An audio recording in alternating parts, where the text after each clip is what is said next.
And well, hello there everybody, and thanks for joining me here at the Silver Cabin. I'm really glad that you were able to make it. You know, I got a few things on my mind, and one of which is the idea that I have of being able to cook with 12 volts. So being able to use the battery so I can cook, but rather my house batteries, and then also being able to generate enough power so I can cook with 12 volts. You know, right now I am cooking with a butane burner. I also am cooking with a 12 volt, so like a Road Pro oven, if that's what we want to call it. I also have a slow cooker, and this slow cooker I've only tried a couple of times, and I'm looking for some recipes for the slow cooker slash crock pot. And the more I think about it, it just seems that this slow cooker, it's very similar to the Road Pro oven, the 12 volt oven. And I'm trying to consider the benefits of the slow cooker and the Road Pro oven. Like at this time, I think I still have time to return it. Or if I don't have time to return it, then I'll just maybe hold on to it and try it for something else. But it does take up some space.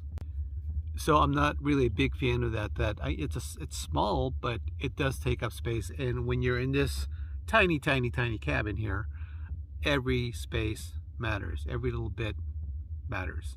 Optionally, what I could do is look at it for what it is, because I think it'd be great for soups. Anyway, so this is just a short video that I just couldn't get out of my mind. I just wanted to get it out there. I don't know if you have any experiences with the slow cooker, or if you even have experiences with the Road Pro oven, 12 volt oven. Please share them. I saw some YouTube videos and it looks pretty legit, but in terms of recipes, I didn't see a lot of recipes for the slow cooker. And whatever recipes I did find, it seemed kind of excessive in terms of prep work.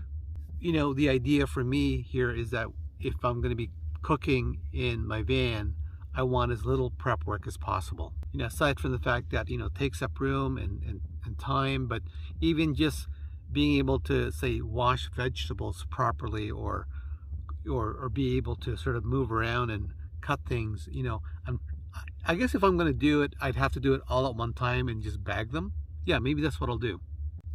Yeah, maybe that's what I'll do, is I will prepare them when pretty much I have everything ready, and then it'll be just one huge prep time, and then put them in some Ziploc bags, and then I could sort of just dump them into the slow cooker.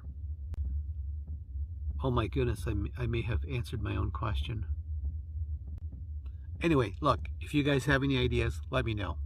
And as usual, if you like the video, please like it. If you think this channel is worthy, please subscribe and share the link.